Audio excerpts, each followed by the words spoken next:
Hey,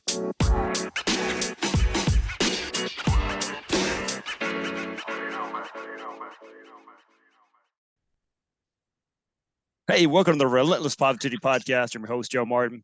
My guest today, his name's Nick Jones, but everyone just calls him Coach Nick. And he is a coach in the truest sense. I mean, this dude's got a true heart for helping kids. It's what he does. Man, all these kids, first time I met him, I had to check, see if he had a cape on, because all these kids, they think he's a superhero. they do. Hey, Coach Nick, thanks for coming on, man. No problem, man. Thank you for having me on. Just blessed to be able to tell my story today. Absolutely. More people need to hear it, man. Because you're not the kind of guys out bragging in the neighborhood. Everybody knows who you are. If you're in Huntsville, Alabama, and surrounding areas, you've been to a sporting events, you've seen Coach Nick.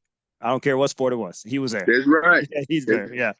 Yeah. So people don't know, man. Where'd you grow up, and what was your neighborhood like growing up? Well, for one, I'm a product of public housing. I grew up up in Butler Terrace housing project or public housing, which now is known as Mill Creek. So growing up out there in public housing, man, you kind of had two choices: either go the right way or the wrong way. And it was a struggle, man. You see anything that you didn't want your kid to see, you seen it. From far from is drug addiction, homeless. Anything that you don't want your kid to see, you see it out there in public housing. That's right, man. So what was your childhood like growing up and all that? Well, growing up, I always, for one, my grandmother, her name was Jacqueline Warren Jones. She played a big part in my growth and my development. It's one thing that she always taught me and my siblings was, it don't matter what you have or what you don't have. It was two words that always made everyone equal: respect and trying, and always be nice to people. So my grandmother, she played a part. So growing up, we grew up without a father. Which a lot of people don't know. We have a lot of siblings. Like my dad got a couple kids. So, we grew up without a father, just growing up in public housing. I tell you this, the West Side Gym and the Boys and Girls Club played a big part in our life by really keeping us off the streets. And also, the people that were in the streets played a part too, because they didn't allow us to get involved in the streets. So even when we tried to get in the streets, because, growing up, man, people think my walk was always a great walk. My walk was a little rocky, man. Growing up where I grew up, man, I was part of cliques that were no good, man. They wasn't doing, doing the right thing. Like at one point in time, man, when I was 15, man, I actually tried to sell drugs just to feed my family.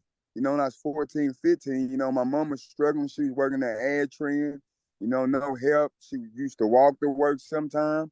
And you just imagine this, Joe, walking from Butler Terrace to Ad Trend almost to Providence, to Bridge Street just about. That's a long walk. So, and it was times and during those times, she just making ends meet. So, I'm like, man, I gotta feed my family. So a lot of people don't know, man, when I was 14 and 15, I attempted to try to sell, drugs to try to feed my family.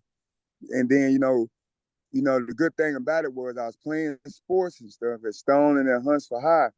And the people and the guys that was, in the streets a little bit, they found out what I was doing, man. They actually, one of them actually punched me in the chest. One of them, told like, hey, you got to save our kids. So they kind of started my role. And then, from their part, there's a program that runs through the Boys and Girls Club that Tony McGinnis, the CEO of Huntsville Housing Authority, and Dick Fountain, they started a program called Encampment. And the program proved great results. They started the program actually when they found out was someone was out there trying to deal drugs. So we would have to get up in the summertime. We had to be there at 7 o'clock. We done like Bible study, community service, and they made us work a job. The ones that was old enough, because it started at 12, but the ones that was like 15, they gave us a summer job. You had to have so many requirements, man. It was good, man. Saved our life. And I Wow. want to say too, Debbie Hargett. She was my assistant principal at Stone Middle School. I think she do that Randolph Green Gate or something like that now. So she was probably the woman that kind of the person that beside my mama and a few guys like Tony, Pat, but she was the person I could really say kind of saved my life. And it was crazy because she was a Caucasian assistant principal at Stone Middle School, and she was like real hard on us, like real hard. She was real hard on me, man. She would sit me out games. She would discipline me in a way that I used to actually tell, like, you just doing that to me because I'm I'm black. But at the same time, she used to tell me, you appreciate this 10 years from there. So, like, a lot of people, my mama was good too. She was great too. But Debbie Hargett, she the one kind of like helped save my life for real. Wow. She must be one tough lady, man. Oh yeah, she's real tough. And I can tell you this, Joe, that's when Palin was at school. So she was young, but she played tennis too. Oh, she had that So swing down there, huh? and yeah, and then my mama would tell her, um, Miss Hargett, just I trust you, just do what you need to do, So she played a big part in my life. Wow. That's good, man. Have those role models. You never know how you can affect a kid. That's pretty Oh cool to yeah. see that. That's Oh cool. yeah. So your mom sounds like a special lady, man. Tell me about your mom. Yeah, so my mom, man, so my mom, she took care of three kids, which she had three kids of her own, but she took care of a lot of kids in the community. So her house was like kind of like the mean house to where, she didn't mind giving her she would actually take take things out. She would actually take food at her kids' map to get at other people's kids. And she also worked at the Boys and Girls. A lot of people know she worked at the Boys and Girls Club like 17 years. Wow. So yeah, she the one, man. We learned from her, like we learned from the hard work. We learned, how to, just be great people. And the most thing that my mama, she ever taught us was, always treat people with respect. You know what I'm saying? Like people are human beings. So she was real special, man. A lot of people, like even to this day, like a lot of people still stop by and go see her and stuff. So, and she's kind of sick right now. So, it's been hard, seeing a transition, go from somebody just seeing there was well to, in and out the hospital, and it's, it messed with your mental capability, So, besides that, she's still doing great things, though. She's still on the resident council. She's like an ambassador for the housing authority and stuff like that. So, she's doing well so far. So, we just hope for her to keep pushing. That's right. Hey, get well soon, Mom. I know you're gonna be Oh watching yeah. this later, so get well soon. Oh yeah. So I know there's a lot of chaos. You're growing up, man. There's a lot of bad things. What's some good things growing up? What's some of your favorite Man, memories growing up? man, I tell you, man, good things was, man, it's seeing, that the people that you looked up to, they see you making a difference there. So like I said, just mean people, man, just certain people, like a lot of people, have perception of, you know, public housing is this and that. But growing up, a lot of people didn't know, man, like I had a lot of good friends growing up. So I give example, like I know you have a Bart Senior at Senior Timberlake. He was a good friend of mine. Bart Senior, Coach Runyon. So those guys, they gave me kind of like an avenue to where it was like where when I would need them to come pick me up and stuff, just to get out of the area, they'll come do it. But some of the growing things I see growing up, you get people like you grew up with like Trevor Lace and them, those guys doing good, Justin Pride. It's kind of like the people that they looked up to you doing well. So, it's just you just seeing the fruit of your labor, man. You know what I'm saying? Sure. So Yeah, just staying out of trouble was the most part, man. I'm proud of me and my brother, you know. We coming back doing good things. You know, he over there coaching at McNair. He coached basketball, he coached football. We ain't gonna talk about what happened in football Monday night because they weren't quite right.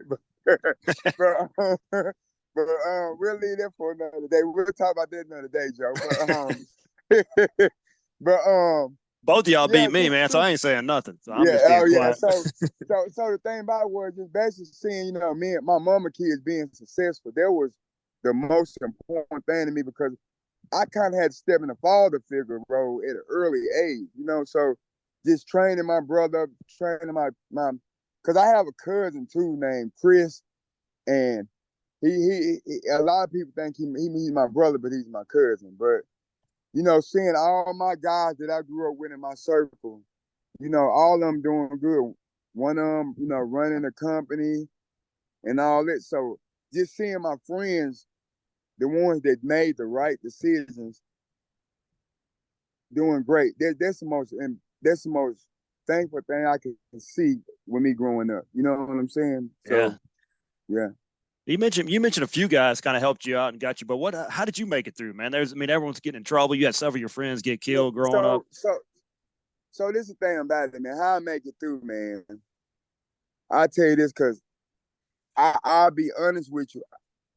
Growing up, man, you know, you get these guys. We went to the church that I seen the most was Riceburg Church, Riceburg Baptist Church. But they will put us on the bus and pick us up. So really, I kind of grew up. My grandmother was very spiritual, and my mama was, but they didn't make us go to church. So I kind of grew up, you know, without church. So man, just seeing what was going on in the community and just seeing like I did not want to go down that road. You know what I'm saying? Yeah. So it was like finally, that's why it's so important to not be judgmental. So, you know what I'm saying? So I'm like, so I'm like, just make man, I'm talking about Joe. I just think live experiences kind of made me kind of made me don't kind of made me just not kind of made me don't make decisions, you know what I'm saying, that would get me in trouble, man. Like, Sure. but I tell you this, man,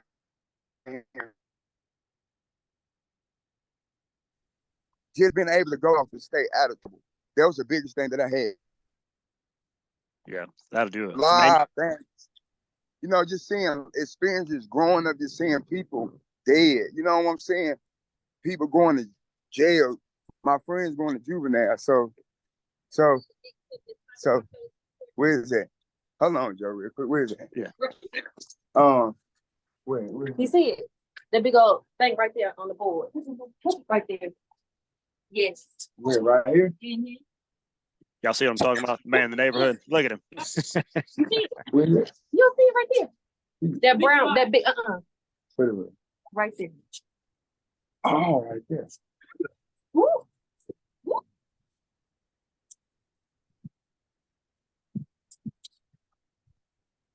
All right, so Hey, man, the work never stops. Okay. that work never stops. So Joe, so it was yeah, so it was more you know, just making good decisions, man. Just that's why people don't understand the Boys and Girls Club and the things you doing and partnerships is so important more than ever because man, a lot of people don't know, man, it's a lot of grandparents raising grandkids.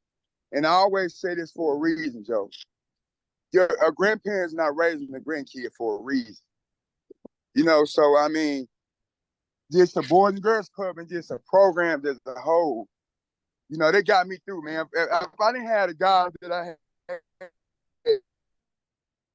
I wouldn't got through, man. I have friends that's dead, like 4 or 5 of them that I grew up died before the age of 21. You know what I'm saying? Some of them died in their teens. So it was tough though, Joe. Like it was many nights I'm like, man, I could have stayed on that block. But it was people, like I said, the people who was out there in the streets made me go home. They didn't let me stay out there on the block.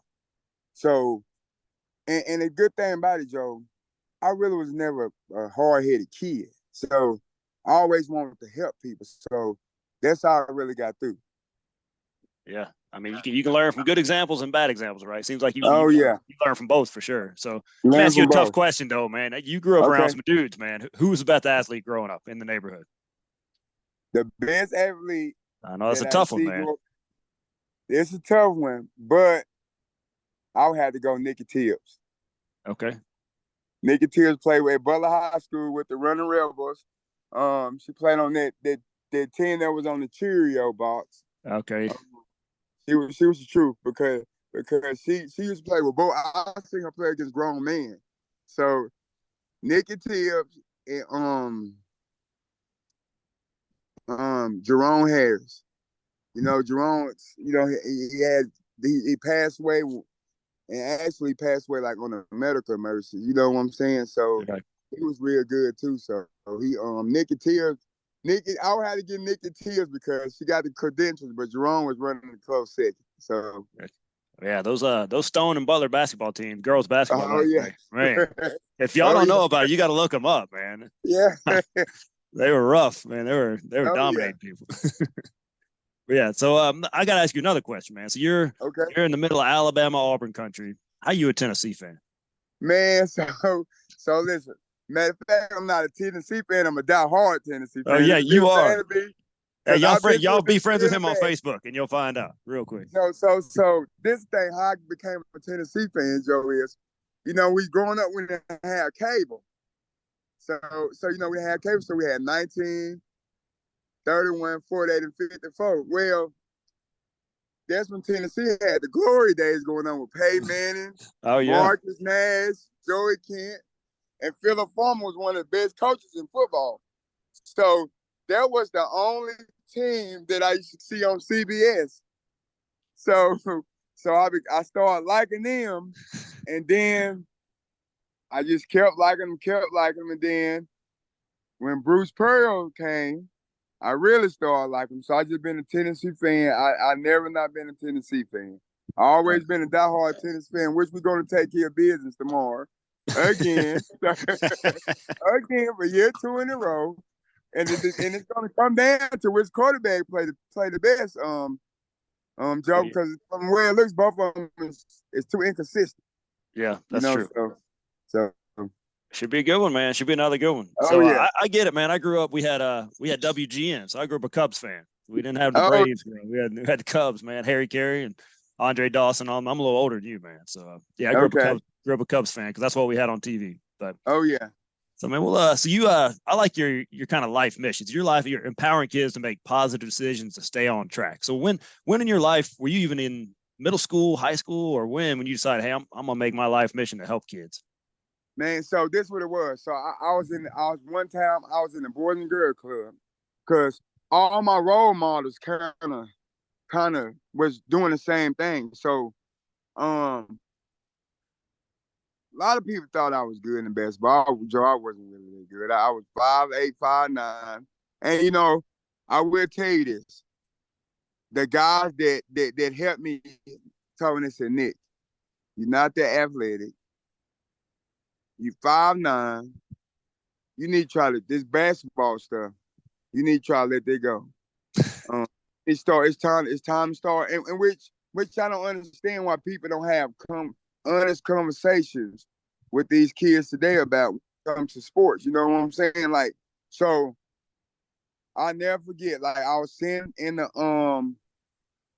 Boys and Girls Club. I was in the teen center for 13 to 18 year olds. We have a teen center from 13 to 18. So I was like 16, 17. And they let me be a junior staff. Now I already had the heart. They let me be a junior staff. And they were like, he real good. Like, it was crazy because I can say this now, but I was 17. I had my own area at the Boys and Girls Club. So I'm like, man, I really like this. So I'm like, when I turned 18, they was like, man, you work so well. And it was crazy because I worked so good they kind of didn't want to offend the older staff, you know? Yeah. So they were like, we gonna give you a job. So like they was hesitating. And like in November of 2008, they pulled the trigger and like, look, we gonna hire you on.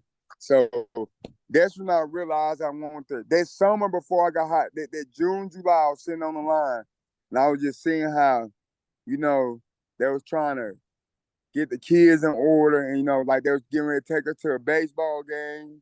And I'm like, man, this is what I want to do. And it was like, I knew it would be beneficial because I knew I was going to come back and help my people, you know? So, and a lot of people get misconceptions, man, where, you know, I wish people would get out of North Huntsville, South Huntsville. Man, it's good people all over. Sure. Like, a lot of people don't know. I have good friends that I never experienced nothing bad in South Huntsville. You know, like I'm talking about, I done coached at parks, I done coached at gyms. I never experienced nothing that made me uncomfortable in South Huntsville. I never experienced nothing that made me uncomfortable in West Huntsville or North Huntsville. So I think the perception of, you know, and I know it's an old topic that's been for decades, but I think, man, it don't matter where you at or what you do. It's all about your heart, man. You know, I'm tell you this, Joe, and I ain't never told too many free people this. Man, I had a kid that was on my team when I worked at the Boys and Girls Club, and his dad was a great guy, but the dad had custody of him. It was a Caucasian kid. And, you know, the dad was telling me, he was like, man, his mama want to come see him, but she was like, the area you in, it was a little rocky. And I'm like, well, what you mean? So he was like, I was like, well, why she want to come see him? She was saying she was telling him, you know, whatever she want to believe in, that was her. But it was more like, you know, it was kind of divided thing when she was like, you know, she chose her beliefs over what she thought was right. So, make the long story short, Joe, he was like, she don't think she'll be safe out there. I said, I'm like, do you know who you're talking to? I'm like, no, she gonna be safe, you know. So she come and she, you know, kind of give me a little nod, like, okay. I'm like, okay. So she come down, she watch her son, her fiance watching the kid practice, and she come through at the practice. She said she come shake my hand and gave me a hug. She was like, you know, she said, I probably get in trouble where I'm come from by doing this. But she said, I respect for what you're doing. From that day forward, could nobody not tell me it's not hope. You get what I'm saying? And so, you know, I hear certain things sometimes, and I'm like, well, you know, I talked to someone that gave me a hug, and then her fiance shook my hand and actually told me, he said, if the kids ever need anything, just let me know. You know, so the perception of you can't get along or this area, it's kind of hard for me to just agree with that. So that's just my take on that. Man, go see for yourself, right? Don't go see, what you've read on the internet or something like that, man. Like you said, there are good folks everywhere, all colors, all monetary, all the bank accounts. Everybody's a little bit different. We're all the same down deep, right? So, man, there's so many good people around here. If you just go out and meet them.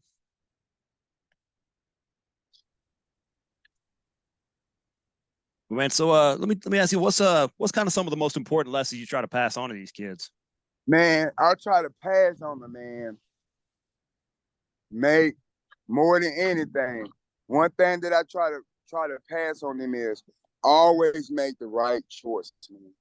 Always make the right choice, and always respect people. Like, respect go a long way, man. Always respect people. And this, I'm gonna tell you this, Joe, what you don't know about me. Don't nothing boil my water than a kid disrespecting their grandparents. Oh man.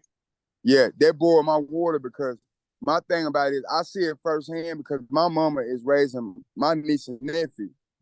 My niece and nephew. So with the assistance of me and my brother, we get it done. But, you know, just making the right choice and always being respectful. And the thing about it, Joe, they have to learn how to read.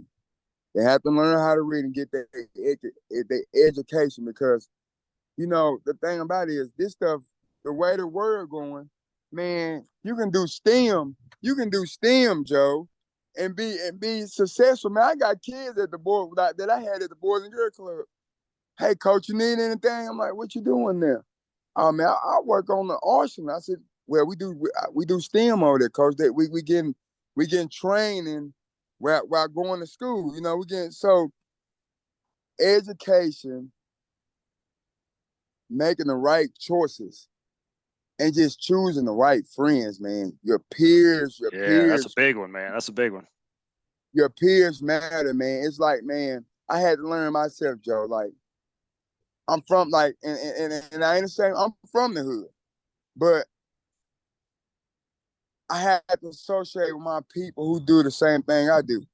Now I got a family member that grew up, he's from the neighborhood, grew up in poverty, where he became a hip hop artist and he signed a big contract. And man, I'm talking about for years, Joe, me and him would go at it, come like, man, you gotta come back and help out. But then he started telling me like, man, Nick, when sometimes you be successful, you gotta act like you're not from there. Mm. So, and I'm like, and that's a tough topic. And a lot of people don't understand, like, that's a rocky topic, Joe, because some people think you should, but at the same time, now, the little 2 or 3 years that he stayed away, now he coming back. He done a book bag drive, he do turkey drive, he do Christmas. So now it's more like I see you like, I told you I had to get right first before I came back. So just more than anything, Joe, just respect, man. Just respect, man. If you respect it, man, people look out for you. So and you look out for people. So, it ain't gonna be a mutual thing, man. Like, even when I call kids parents, I know, like, some cases I know that they have done something. But I'm gonna tell you this, Joe. The first thing I tell a parent, out of respect, you know your kid better than I do. Yeah. I'm not here to tell you about your kid. So right then and there, well, I really appreciate that. So just a respect thing, man. Just respect more than anything.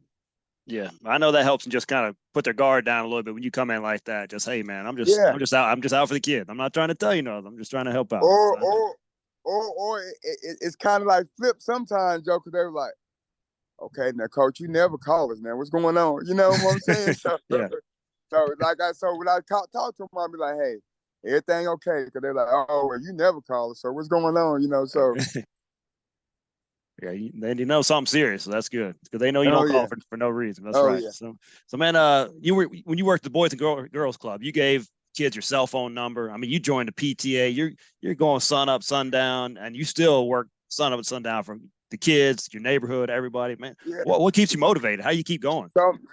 So man, this is the thing about it, man, Joe. This thing about it. So when I worked at the Boys and Girls Club, this is the thing, man. A lot of people, and this thing about it, Joe, and I really, because you my guy, so I express some of the stuff to you. A lot of people, man, they show up in these neighborhoods for a photo op. You never see them no more. So my thing about it is, if you're going to talk the talk, you walk the walk. At the Boys and Girls Club, if you just there for a check, when I worked at the Boys and Girls Club, even in the school system, if you just there for a check, you're going to have a hard time.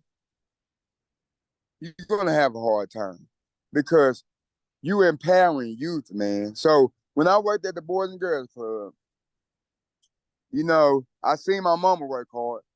Just a hard worker, Joe. But when they rezoned the schools in 2014, 15, did nobody know I was doing it. But I was already torn. Like, I took it upon myself to tour the schools because I knew that we had to get ready because I knew, I'll give you an example. The kids went to Morris. It was really not diversity though. It was diversity, but it was majority African American, and Hispanic. But I knew that Jones Valley, Blossomwood, those areas would be impacted more than anything because Joe, I knew they would see behaviors that they ain't never seen. I knew they would be dealing with things that they ain't never seen from the Blossomwood and Jones Valley community. But I also knew that the kids from public housing in the low income areas would be put on the bus to go to areas that they ain't never seen before. Like, you know, you going from an all black school mostly to an all white school, it's gonna be a culture shock. Sure. You know, so I knew both areas would be impacted. So I'm like, man, I gotta make a difference.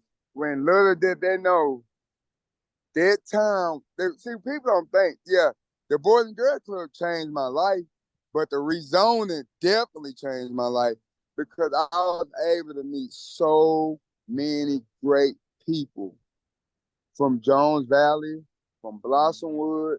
And, you know, a lot of people get it mixed up, Joe, where they think, you know, people from the area is kind of up and man, them the greatest people you can ever meet. And I'm just being honest, like I'm telling you, man, only if you knew that with some of those people in the area you do, I give you an example. I give you an example.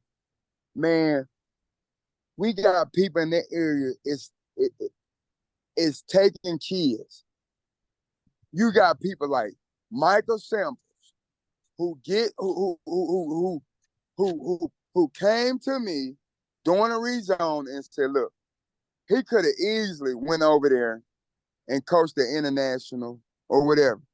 He came to the Boys and Girls Club and come coach kids and made his son come coach kids, get the kids jobs that need him that he have coached. You got people like Greg Brad, who took Amar Dre. I introduced them to Amar Dre has went all around the world with them. You got people like Miss Jones that work at Blossomwood that the kids love. You know, so it's like, you know, you got people that have their own, you know, opinions, which is fine. But the thing about it is, you got people in their community. Like tomorrow, we having a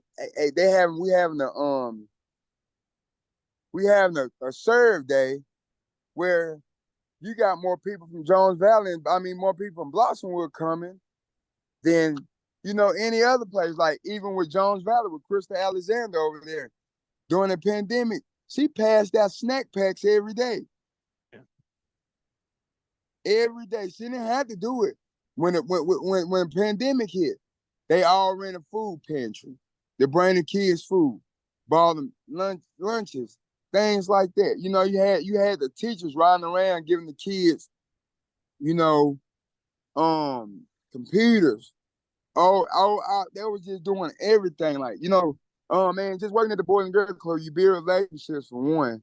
But it's just, man, it's a unity, man. The Boys and Girls Club is just a place where it's a positive place for kids, but also the Learning Center. I actually worked at the Learning Center this summer, and I got a confession to get in because I'm like, man, working from the outside looking in, you like, man, is they really doing what they say they doing? Yeah. Man, but when you get over there, man, you talking about something ran like a well-oiled machine. Man, Miss, you got Mr. Ray, all them over there, Miss Susan, Miss Rebecca, and them. Man, I'm talking about Joe, the inner city, Huntsville inner city learning center. Man, dude, you talking about, man, they were so organized and ran so well, they kind of scared me a little bit, Joe, because I'm like, I don't know if I can do this, but even at the YMCA in North Huntsville, man, even with the city programs that they starting, this what a lot of people don't understand, Joe. We're not in the competing business. It ain't about the Boys and Girls Club, the Learning Center. long as the kids got a positive place to go to learn how to read and do educational things and have fun, enrichment, sports activities, wow, what could go wrong? So that's what played a part of me, man. The rezoning, man, it helped me grow into kind of like to the man I am today too. So, cause I seen the best of both worlds. You know, well, I mean the best because I don't think you should be judged on where you stand. But I also seen, you know, if people join together, what could happen? They just like, I give you an example, Joe. You a sports guy. It ain't nothing like having a team where you got straight bulls, straight dogs, but then you got dogs and fundamentals. You put them together, that's scary. You That's know, it. so that's about it. Yeah, I mean, we're all stronger together. If we would all Oh just, yeah. put our differences aside. I mean, we got Yeah. more similarities than we do differences. And if we could just Oh realize yeah. that, it'd be amazing. Yeah. And I can tell you this, Joe. If you want to see where that really matters at, go to an FCA camp. Go to Ken Burnett and Jamie Strange FCA camp in the summertime, and you can see none of this stuff matter. Right. Those kids been there loving each other like they never seen each other before. You know, so and they got kids. See, a lot of people don't know when FCA camp come in the summertime, they got kids, but they also is fortunate enough to get kids like 40 kids scholarships from the Boys and Girls Club, and they get kids from the New Hope Recreation Center scholarship. So you put them all together, you never know. You know, they all good. So Yeah. they go a Yeah. long way. That's it. So, man, let me ask you this: what's next for you? Man, what's next for me, man? I'm trying to get done with school, man. Um, I can tell you this now. I'm toot my horn now. I got about about 10 little girls on my basketball team that can be real good. We got two that's about we got one that's 6'2.5" already. And Joe, you know, a lot of people say, oh well, they so young because they got all those seventh graders. But my seventh graders can play, Joe. So, you know, right now, and you know, kind of breaks my heart to say this because I know they got over there, Mac. Now I ain't gonna even acknowledge him as my brother. Kind of like the standard right now. A lot of people, they kind of like until they get beat, they is the standard. They're standing football for right now. Them and Hampton Cove. Yeah, that's Joe, it. what people don't understand since Brandon Moore left your son, it's basically been McNair and Hampton Cove in their championship game. They just swap back and From forth. girls basketball, you Yep. see again, it hurt for me to say this. They got into the championship game. So I mean, they in the championship game against McNair. They was in the girls' championship game for basketball. Then they was in the boys' championship game for basketball, 7th and 8th grade. You know, so it's like, I mean, they the standard. So, man, we just been working hard, man. I got to dethrone one of those schools That's the goal. for girls basketball, but we doing good, yo, man. We got some, we got some kids that could be real good, but we also got a lot of parent support. So, and I look forward to high school basketball. Actually, I mean, they said it don't start in November, but I think it starts tomorrow to me. Yeah, it starts So, tomorrow look for forward sure. to seeing Brandon Martin, your son, now. I ain't got to talk to him now. Excited, So man. I told him when I get to talk to him, I'm gonna tell him now. You got to show us something. Got to. Time running out. So, but I think he'll be okay. But man, just look forward to just seeing just the city as a whole. Just think about what people understand, Joe. Just imagine on a Friday night in our high school gymnasium, on our high school field. Kids can be any other way doing anything, Right. but they inside those gyms, sitting there off the streets. You know what I'm saying? So Yeah. that's what for me. Like a lot of people understand, yeah, the game's won on the floor, but the game is won as a society because those kids are in the gym in a safer environment, could be doing anything, which everybody's not no sports person, but more than likely the average teenager will go to a basketball game before they go somewhere else. So that's a good thing about it, Joe. And man, I just appreciate you having me on your podcast. And this is what I want to shout out to, and I want you to get this out, Joe. All right. And do the people in Huntsville know about Ken Hardy? A lot of people They don't know need to. about kids. They need to for They sure. need to know. Listen, let me tell you something. I called Ken Hargis to Coach Nick in South Huntsville. A lot of people don't know what that dude do, man. That dude go above and beyond Yes, sir. to help kids out, man. And the thing about it is, people like myself, we get the headlines. But those are the guys who making a difference. And the thing about it is that what people need to know about Hargis is straight up. Never changed demeanor. Nope. And the thing about it is, I told him the other one time, I said, man, how hard is it coaching your kids? And I said, well, he was like, what you mean? I said, you think they could be good? He told me, he said, man, shit, no. He said, shit. No, he didn't say shit. No, he said, man, those kids got so much to work on. And like a lot of people would say, yeah, they can be good. Yeah, my son. But he acknowledged that his kids need to work on stuff. And I can respect that. So, man, I just want to shout out to Ken, man. Ken and my guy down there, Corey Battle down there at Mount Gap. Coach Battle, my guy, Coach Cole down there at Grissom, man. He my guy. So, Oh yeah. He's straight up dude, man. I love that dude, man. That dude. What people don't know about Coach Cole, man, that dude is the funniest dude you ever come across. So he don't look like it, but he's fun. He is a great guy. But man, just as a whole, man, as a community, I think we're going, in a good direction, man. We had that Mill Creek meeting last night to where, they go change some things, man. But I just think it's for the better. And, for anybody to have some things to say about that, I'm on the ambassador team. And if you want to know, some of the developments they come. And what people need to know, Joe, is they just not putting the residents out of Butler Terrace. They giving them a chance to come back. Yeah. Once they rebuild everything, they are first priority. A lot of people not understanding. They thinking they just putting them out. They're not just putting them out. If they want to come back, they allow them to get a voucher to move wherever they want to. We had residents that moved to California. They will be the first choice to move back. And I tell you this, last night we had a meeting and I told them, I said, I understand everything, but make sure my people are able to come back if they want to come back.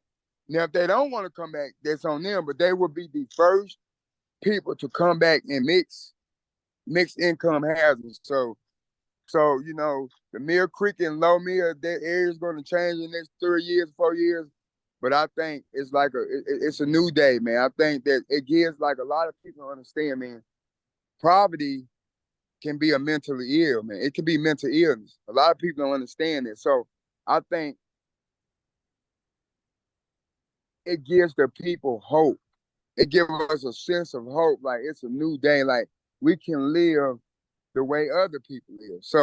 So I think it's, we getting it going. We vote on it. They vote on it in December. We finalize it in December, in the middle of the second week of December. And I just encourage anybody, if they want to know anything about those meetings, you can come, you can get a hold of me, and we can inform everybody about what's going on. So that's good, man. Hey, share those resources, right? You can teach a man to fish, but if you ain't give him a fishing pole, it ain't gonna work out, right? Oh yeah. Got to give them those resources. Hey, man, yes, I appreciate what you do, man, for the kids, for the neighborhood, for the city as a whole, man. We need more people like you. And, man, I can't wait for you to get your statue and your streets named after you and your buildings, all that. I'm here for it, man.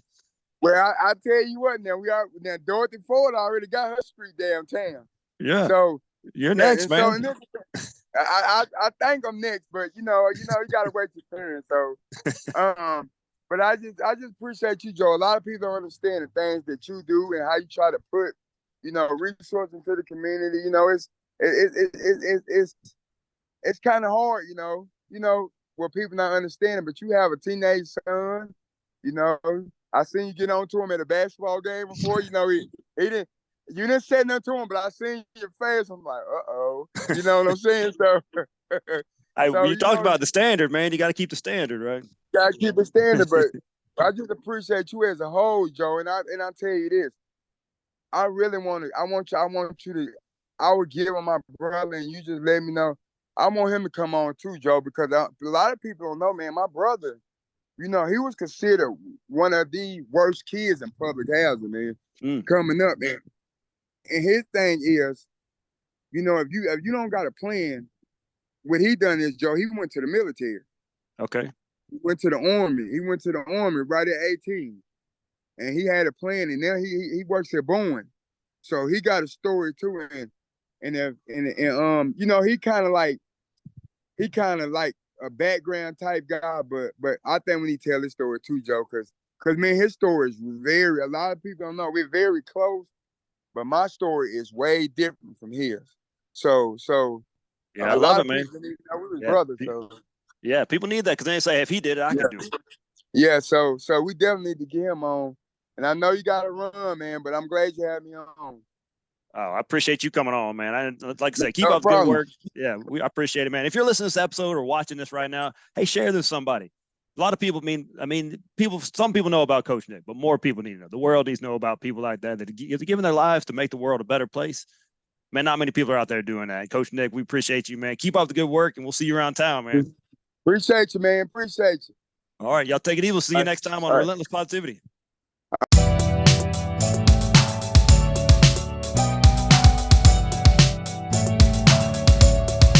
Wow, what a great episode. You just share that with somebody. I'm going to share with you some awesome sponsors. McWilliams Marketing. They can help your business grow. Regardless of the size of the project, you're going to get a solution that is specifically created for you and your business. No cookie cutter, one size fits approach here. So Amy and her band of fearless marketers can help you with all that stuff that you think you can do, but you're not really that good at it. You don't have time for it. They can do that. They're the experts. It's what they do. Web design, online conversion optimization, SEO, graphic design, marketing, page management, all that stuff. Go let them do that. Don't handle that yourself. Go check them out at McWilliamsMarketing.com. See what all they can do. They're amazing people. Teak Patnick with Patnick Realty. He really does it all in the real estate world. General real estate sales, acquisitions, property management, investments, all that good stuff. You're not just a transaction with Teak. He really wants to build a relationship for life with you. He has built his whole business on prayer, hard work ethic, honesty, and results. You can trust Patnick Realty with all your real estate needs. Hey, I trust my brother from another mother, Teak, and you should too. Give him a call, 256-694-0117, or email him at teak@patnickco.com. Over the past 4 years, Valley Leadership Academy has established a reputation for being the ideal alternative to traditional schools by providing an excellent education along with real-life leadership and service opportunities. Now is your chance to come alongside them and help them grow to the next level. Please visit valleyleadershipacademy.org to find out about personal and corporate sponsorships that will help this remarkable school grow in an even brighter spot in Huntsville. Together, we can make a difference. Embrace the power of visual learning. Are you a football referee, a coach, a player, a fan? Would you want to see the game from the perspective of officials on the field? Do you want a better understanding of the rules? Get It Right provides 3D simulations and virtual reality to learn the game and get invaluable reps from the comfort of your home. Go to getitrighttraining.com. Train today for a better game tomorrow. Hey, these are awesome businesses. Go support them. They're out supporting positivity, and they will do you right. Have an awesome day.